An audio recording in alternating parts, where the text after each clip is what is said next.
Hello everyone, welcome to another podcast. This time we have a really special guest. It's really close to me, and his name is Marcel. Thanks you for being with me. He's a CEO and founder of an agency, and what he really do. And I met with him in Estonia. He's a really one of the greatest guy I met there. He was delivering the knowledge every time to audience like he was speaking like everyone just was listening, and the strategies I found him at very honest. The things were very practical for Amazon sellers. Things were really helpful for Amazon sellers. So I decided to invite him on the podcast so he can share the same things and same hacks for to my audience. First thing, thank you Marcel for accepting my invitation. Welcome. Thank you. Thank you for having me. Actually, yeah, it's been a while since Estonia. That was fun. And I'm happy to be here with you and happy to see you again. Let's talk a bit about, whatever we have on the radar for today, like the most intriguing part of any Amazon seller out there, launching and ranking techniques in 2024 and what strategies actually work. Yeah. Actually, this is like a closed door conversation that we usually put on the table. But since you've brought me here today, we will share a glimpse, an idea of what we've been tackling behind the scenes. Yeah. Yeah, that would be. Uh, Before going to these things, I would like to know a little bit as you already said you love to discuss it. What was your motivation to become a CEO of an agency? What was your motivation behind to be in e-commerce? Well, everything started in at the end of 2016, beginning of 2017, when I started on Amazon. Back then, things were different. I was a newbie. I just was learning, and I was catching all the information I could through different channels, communities, and podcasts like this one. This is one of the reasons I'm in the podcast, because back then I was taking all the information inside, and now I feel like sharing also and giving back to the community. Now, in terms of my journey, I still sell on Amazon. I have several brands. When I started with let's say bad product. I wouldn't call it bad, but I lost a lot of money along with my business partner back then. We lost a lot of money together on this product. But for me, it was just an opportunity to learn and develop and understand how Amazon works. Now, the struggle I had back then is that the first product lost all my savings and my business partner in the process as well. But after that, I went in debt. I went to the bank and got more products on the Amazon platform, which turned out to be a very good idea. But I ran into a problem. I didn't have any more money for PPC. So whenever that's happening, you're not in a good situation, and usually makes you do things. So that's when I went into social media. I started reaching out to people and slowly got momentum and got the products rolling. But the reason I'm telling you this is that it's no let's say a secret recipe for doing and trying anything in business on Amazon or anywhere else. It's important to get the information to understand what you have to do and what you don't have to do. But at the end of the day, it's about trial and error. Nobody can say that, okay, if you start with this product, you will earn millions and you will go, on holiday every time. Even though this is the mind we have, the thought we have in mind. I seen you were mentioning in one of the videos you said everyone sees success like going here to here, but it's like going there, It's there. always, yeah. Yeah. Or sometimes Yeah. Reverse. It's Yeah. exactly like that, and it's not only business, but that's how it is in life. You don't have every day you're like, okay, I'm cheerful all the day. You have some downsides. You're like, I don't want to get out of bed or whatever. So it's also a matter of mindset, and actually, it's a big plus, a matter of mindset. And like you very well mentioned, actually, it's always like ups and downs. And the question is always what you do when you're up and also, most importantly, what you do when you're down.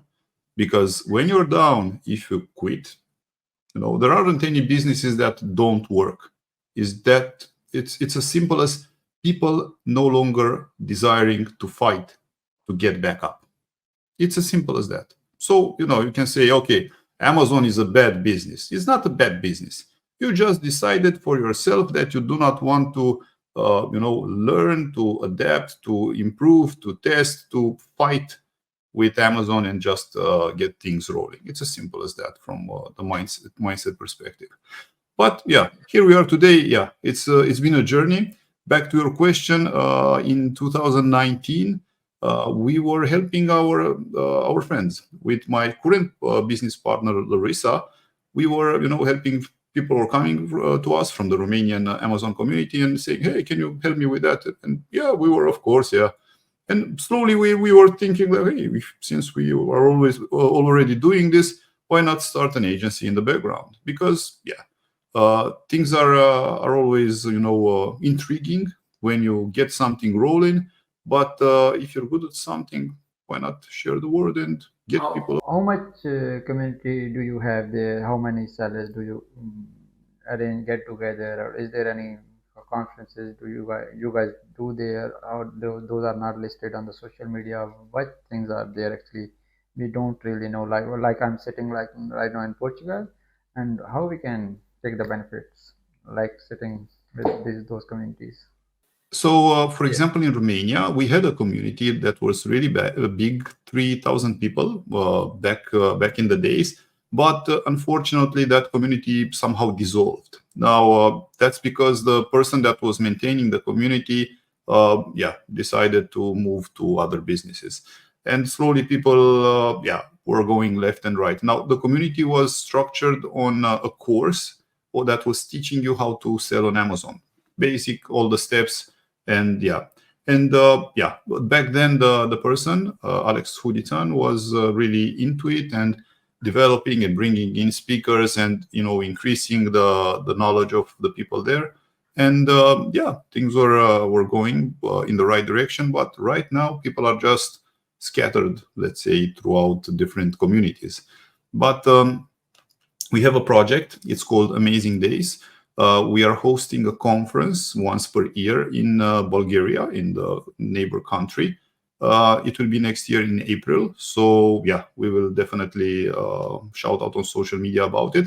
We are trying to get together the Balkan community of Amazon sellers and build up a community around it. So that means a conference with networking and quality speakers and of course, quality time. So we are trying to put that together for the Balkan people because we don't quite have such a community, and we want to establish it in the Balkans. This would be like the fifth edition of the event, and we're looking forward to seeing anyone there that's interested. Okay, that's nice. That's nice. Okay, let's get back to our main purpose of the podcast. Okay, how do you describe, as you have mentioned, you were going to scale and you see there is a PPC. It was like a python who was hungry for years and he was waiting for something, and we came in his path. So how did you tackle that problem? What the heck really do you have? So back in the days when we got into that problem, didn't have any more money for PPC. This is what you're asking, right? Yes. We actually went into social media. So myself with my business partner that I have right now, we went on social media and tried to work with micro influencers. Now, this is a project that took a lot of our time, but we developed a system to find people in the niche, normal people like you and me, that would use the products. So we were just incentivizing them, and actually not incentivizing, but let's take, for example, a yoga product, right?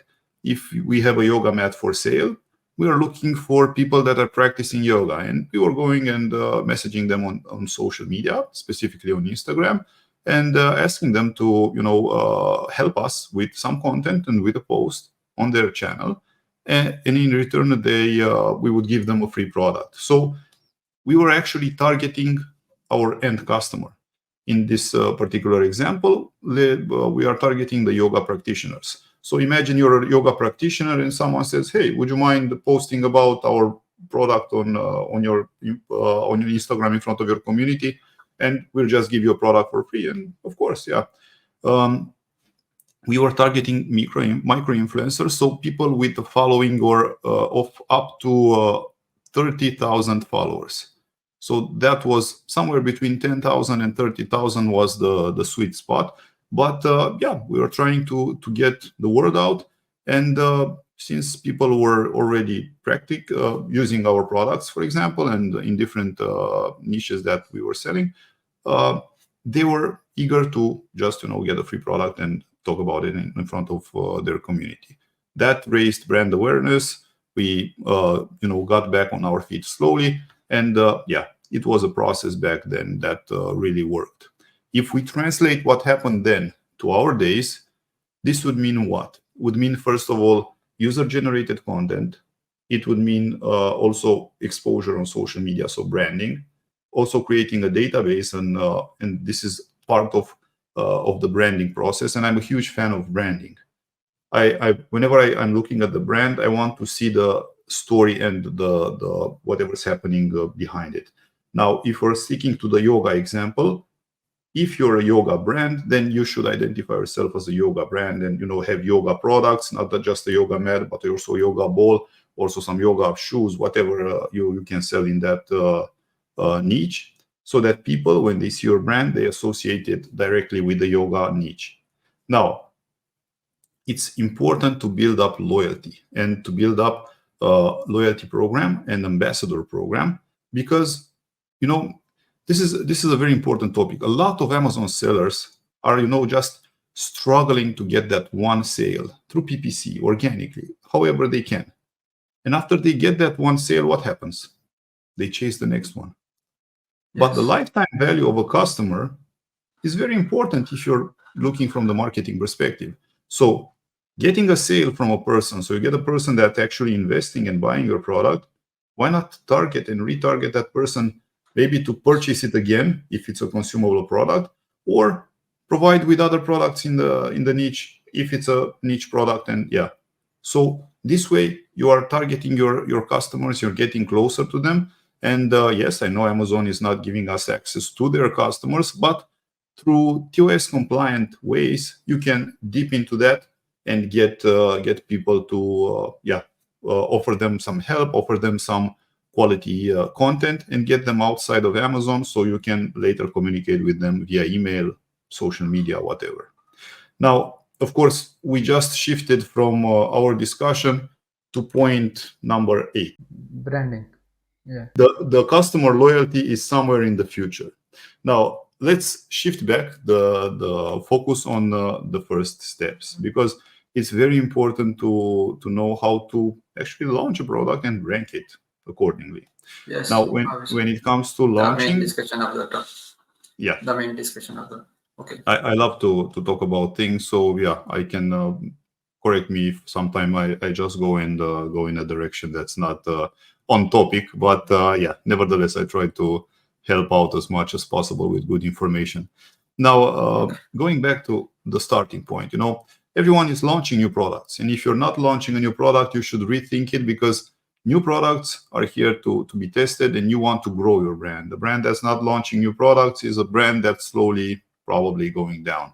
I'm not saying you should neglect your current products or damage them in any way. No, keep them, but also always focus on, this is my 2 cents, focus on launching new products. What's happening and what are the problems whenever you're launching a new product? First of all, I see the problem with reviews. That's a huge problem. Starting up and having 0 reviews, it's huge, and everyone is scared of it. Sometimes this is a reason why people are not launching new products. And apart from that, sales velocity, momentum, and ranking. So this all together are like the secret sauce of a new product. If I am to look at day number 1 of a new product, it would be something like this. And this is just my experience talking. First of all, whenever I think of a product, this is very important, I always think variations. From day 1, I'm thinking, what type of variations can I add to the product? Going back to the example I had earlier with the yoga mat, for Yoga example, mat. yeah, we can look at it from different colors perspective. It's as simple as that. So we'll have a black yoga mat, let's say a blue yoga mat, and a pink yoga mat. There you go. As simple as that. You have 3 colors. Now, considering that there are different factors here, maybe you want to launch just the black yoga mat. You don't want the other 2. You can use the other 2 variations just to get the initial reviews and boost your product to more reviews. How you do that? First of all, you list each variation as a separate ASIN. Do not put them under the same parent. Do not. List them under separate variations and include each variation into Vine. And again, this is a strategy, and this is something from what we do, and it's behind the vault here. I'm opening up in front of your audience, so hopefully people will get some valuable information out of it. Now, listing each individual variation as a separate ASIN allows you to include each of the variations into Vine. This is currently a trick, but it's working. Now, one mistake people are actually doing right now, as soon as they enroll each of them into Vine, they're immediately adding them under the same parent, which is a bad thing. Do not do that. Try to avoid that. List them as separate ASINs, enroll them into Vine, and wait. Wait until the Vine campaigns for all 3 ASINs that we've enrolled into Vine are concluded. What does that mean? It means that you go to the promotions menu in Seller Center, you go to promotions, you go to Vine, and check the status. When the status of these 3 ASINs is concluded, that's the moment when you will be adding them under the same parent. And what would be the outcome of this? Of course, you have to invest into Vine, $200 for each of the product. Yes. But it will get you up to 30 reviews for each of the variations. Of course, going back a bit, we are all starting from the assumption that you have a good quality product and you're solving a problem. And whenever the Vine reviewers will get your product, it's very likely for them to actually offer you a 4 or 5-star review. So the power of this strategy, the variation vineyard, if you will, this is how we call it. The power of this strategy is that it will help you start on the Amazon marketplace if you have 3 variations with up to 90 reviews. That's huge. Up to 90 reviews on your product means that you can go with aggressive PPC. You can be competitive in the niche a bit, so except for the fact that you start with 0 reviews. So one true story, when I started on Amazon, not when I started, but later on one of the products, I didn't have any friends and family to help me with the review back then. And the first review I received on this particular product was a 1-star review. So imagine it like this: having one product, listed on the Amazon marketplace, 1 review, 1 star. That's a killer for the product. And it was something stupid. I mean, the product was good quality, but I ended up in the frustrated guy or whatever, and ended up with a bad review. Things happen. It's a matter of learning, So you want to tap into Vine and get as many reviews as possible. Also, there is this opportunity right now. I don't know for how long it will remain, to go with variations. And even if you have an established product, think about it like this: you have an established product, and maybe you want to add 20 more reviews to it. Just think of a new variation that you can add. Of course, send in the products and add it to Vine, and then add it under the same parent as when it's concluded, under the same parent as your established product. This will lead to inheriting the reviews that we get for that variation. You can allow it to die, so you don't have to restock that variation, but for the sole purpose of getting up to 30 reviews, which 20-something reviews can be something, can definitely mean a lot for most of us out there, can help you out for sure. Also for improving a bit the overall ranking of a product. Then you can expand up to 15 variations. So it can give you some room. Yes, it will get messy in Seller Central, but at the end of the day, you can augment and play with the variations, remove them. The same idea would be if you get, let's say, bad reviews on Vine, you just exclude it from the product ASIN and just delete it or whatever. Don't care about that one anymore. It involves costs, yes, of course, but at the end of the day, this is a money game. So yeah, you have to play it. And if you do not have good reviews, if you do not have a quality product, if you do not have money for PPC, right now, nowadays, it's really a bad spot. So yeah, It's hard to survive on the first definitely. pages, on the first parts actually. Yeah, You it's need to an invest. amazing pick you have given for the variation you can do actually.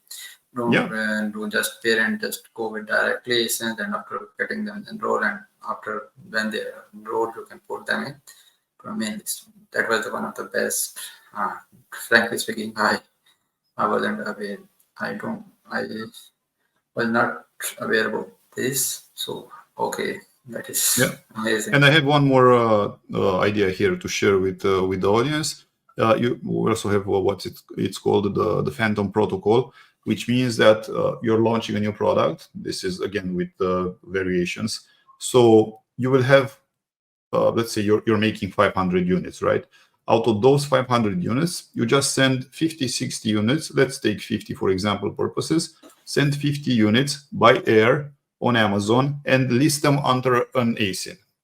This ASIN will be enrolled into Vine and will get up to 30 reviews. Why 50 units? Because 30 units will be offered to the Viners, and 20 units just to be there on the safe side. Whenever the units are being sold out, you can close the listing. But the purpose of this ASIN is to gather the initial reviews. Once this gathers the initial reviews, and in parallel, you send the remaining 450 units by sea and list them under a different ASIN. And guess what? Whenever they land there, you can add them under the same parent, considering that this variation and this initial listing Vine has concluded. You can just come up with this one. This one will remain out of stock or whatever. And this one will start with 20 reviews from day one. So again, it's a different strategy. You can shuffle and think of other ways to do this. But launching from day one your initial product, maybe you don't want to have variations and you just want to keep it simple, is also very important, because yeah, you can start PPC from day one. Personally, I start PPC only when I get at least 10, 20 reviews, just to have some social proof out there for everyone. But this is a personal preference. Yeah. So with this strategy we can gain the benefit of the first day ranking with the 20 reviews. And another thing I'm observing, we can also get the benefit if there is any sort kind of bad quality. We can also improve in advance actually. And that's another advantage of this phantom you said strategy. Yeah, the So, Phantom Protocol. so Yeah, that's how we name it. Yeah. the Phantom Protocol. Okay, Yeah. that's name. Thank you. Yeah. Yeah. So yeah, these are like some strategies you can use to get and mitigate the problem number one when it comes to reviews on the Amazon Marketplace. Of course, like I said, think about ways to optimize this. There are different variations of these strategies. You can launch, for example, this is for more advanced people. You can launch on multiple marketplaces at the same time. So let's say you have your product listed, you have 3 variations, and you're launching on US, on Canada, on UK, and Germany. Imagine having, of course, it involves more experienced sellers and higher budgets. But imagine having 3 variations on 4 marketplaces and doing exactly what I explained. Each of the 3 variations listed separately and enrolled into Vine.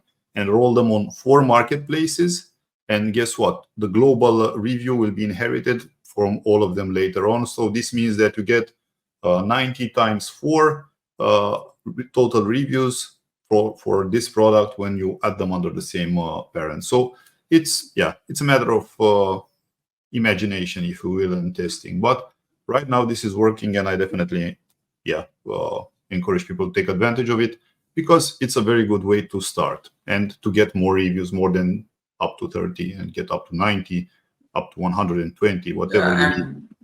That's totally legit way. There's no, I think you're doing. It's a Amazon, let's say, didn't take action on it yet. This is what I'm saying, because they are aware of it. And also I come from different communities, and I've heard this guy in a community, he has an Amazon account manager, and the Amazon account manager saw it, and he was like, okay, I will pretend I haven't seen it. So yeah, but stop doing it. It's Okay. like that, It's like, okay, we see it, but somehow we tolerate it. Take advantage of it because they will add some sort of blocking point Okay. later on about That, it. So yeah, that's it's something. So coming back to the first point, so let me ask another question. And you mentioned in the start of the conversation about influencers, like if they have 10,000 to 30,000 reviews, you can reach them out. But and that thing was a past of like 2019. But how you guys are doing managing it in 2000 like 24, or how you will manage in 2025 actually, like doing what are the hacks to actually, as I have seen the Amazon sellers while ranking, they're not utilizing the influencer very much for the ranking. What are the hacks actually nowadays? How they can utilize the influencers for the ranking actually? That's a very good question. Actually, it's about outside traffic. So technically, if you have a social media channel and you want to send all that traffic to Amazon, I do not encourage people to send it directly to Amazon. So personally, what I do, I have a landing page on the website. So if you have the brand, then on the brand website, you have a landing page. And whenever people are actually looking for the product or clicking on social media, they will go on this landing page where they will get more information on the product. And only when they're want to buy and they express their opinion to buy, they press the buy button, then they are going to Amazon to purchase it. Why this? Because sending a lot of cold audience traffic, so people that just want to get informed that they haven't heard about you, that's cold traffic. Um, you want to heat it up. You want hot and warm traffic sent out to your product so people know what the product is about and they have in mind the purchase intention. So this means intermediate step, just land on a landing page, just create a landing page with details of the product. You can mirror the one on Amazon, same idea with photos and description and bullets, and give them this page just so they get more information. And if they press the buy button, that's when you redirect them directly to Amazon. You can go and put maybe the attribution link in there, so that click on the landing page is an attribution link that will also get you some referral bonus. And of course, it's a higher chance of them converting into a customer, because otherwise you will be sending a lot of traffic to your listing and it will not convert. So that will tell Amazon that, hey, yeah, this product is not selling for some reason. It's a bad flag from my side. So always try to send it to a landing page to warm up the audience. Okay, then that's really really good tip. Are you guys also utilizing the TikTok influencers for the as Amazon has announced in few days back they have collaborated. So are you guys utilizing the TikTok influencers for Amazon product ranking, or are there any hacks available, or what? That's a great question. No, we are not utilizing TikTok influencers for this, but we do have a service, and this takes me to problem number 2. So once you get your problem number 1 resolved with reviews, we're looking at problem number 2, which is actually getting your sales velocity, momentum, and ranking on the Amazon platform. And this is like what? I will go from the basics. Whenever you have your product listed, keep the listing closed until you actually land your inventory with Amazon.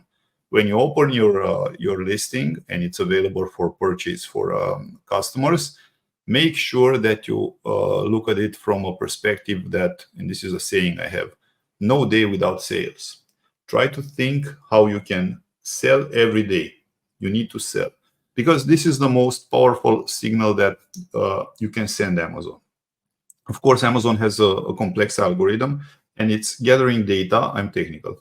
It's gathering data and looking at how your product is behaving based on numbers. What is the most powerful signal that Amazon is looking at is the actual sale.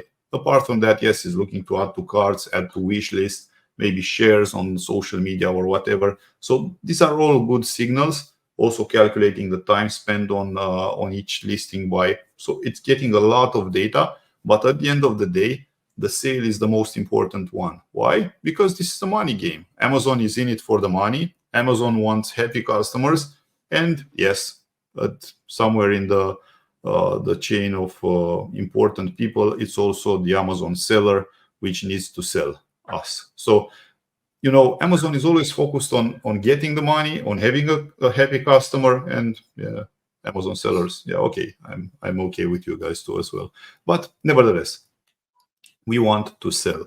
So in order to do this, we have developed at IntelliRANK a service which is called the product testing campaign. So the product testing service, it's actually like a mystery shopper program. Imagine that you're landing your product on Amazon.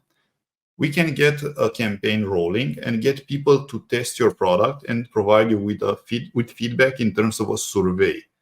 No reviews. We are not associated in any way with reviews, but feedback. This means that we'll get product testers to test your product and complete and answer a set of questions in a survey. As soon as we get all the answers, for example, we have a 100 products campaign, we get 100 people to answer the questions, and you will get all the data centralized, and you can capture some good insights based on the questions that we will set in that survey. It's a joint effort. We will coordinate into setting the right questions in the survey. Now, the power of this strategy is, first of all, that you get big data. You get a lot of good information about your product. The second thing is that you test your product and you do not get surprised by, let's say, a bad quality loss and bad reviews. Bad reviews is bad, but more than that, if you're looking at a lot of returns, that's worst. Because, and I want to mention this, we had like a few cases. Luckily, not a lot of people had this problem, but there were cases with products that were easily breakable, and maybe sometimes some glass products that were ending up with the customers, with the glass broken. So guess what? Those kind of products will get returned. If you get 1-2 returns, it's okay. But if all of them will return because you didn't have a good packaging, or maybe your quality of the product was bad, this will lead to your account being closed. So yeah, of course, you can get away with the first time this happens. You tell Amazon that it was a mistake, you improve your production and whatever. But still, it's not a good thing to get it flagged and also get it closed. So we ended up to actually save the customer, the Amazon seller, because we were getting information from the product testers, and they were saying, hey, this product just arrived and it's in this condition, and they were sending us photos, and we were like, okay, 1 product, 2 products, it's okay. But then we had 10, we had 20 products, all of them with the same problem. And this is when the seller immediately closed the listing and removed all the products from Amazon just to keep his account safe and not get flagged. This is let's say, I'm assuming that everyone here has a good quality check, a good product, so it's not the case to look into it. Nevertheless, it's something to have in mind.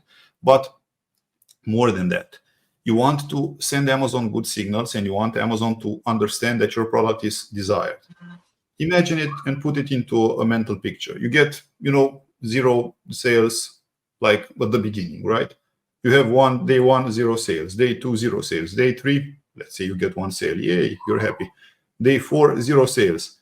How is this picture looking in Amazon's algorithm eye compared to maybe having 2 sales in the first day, 3 sales in the next day, 4 sales maybe in the next day, and so on, and just have every day with sales? This is a different approach, and Amazon will definitely capture it and say, hey, this product is a good product. People are landing on the product and purchasing it. And actually, it's building up on the sales velocity, momentum, and sales history. Because a lot of people are talking about the honeymoon period. What is the honeymoon period? Is everything that I've talked about from day 0, what happens with your product and what Amazon thinks about your product. Because at the beginning, you'll have 0 history about whatever the product has been doing in the past. But what happens if you get or do not get sales every day? That is what you turn out of the honeymoon. Translated into reality is like having a honeymoon and, going with the wife or with the husband and, just messing things up because, you do not do anything, any day. So you want to give your best and just to, make the most out of it. The same with Amazon. You just need to sell every day. Yeah, it was a joke there. But nevertheless, the product testing campaign is something that can definitely help in this matter. And at the end of the day, we want to get Amazon to look at our product and send more traffic. Of course. Yeah, these are really great tips. Yeah, we can definitely do this, but at the end of the day, any Amazon seller is there in the process and needs to see what's happening to the product. This means to A/B test the main image, A/B test the listing, try to improve things, look into reports, look at the numbers, not what you think that you know, but look at the numbers and try to improve, because we get emotionally attached to our products. And for example, this happened to me. I'm guilty. When I was looking at the photos and I was saying, okay, everything's perfect. I like the photos. Of course, I've made them. So it's the best. This happened back in the days.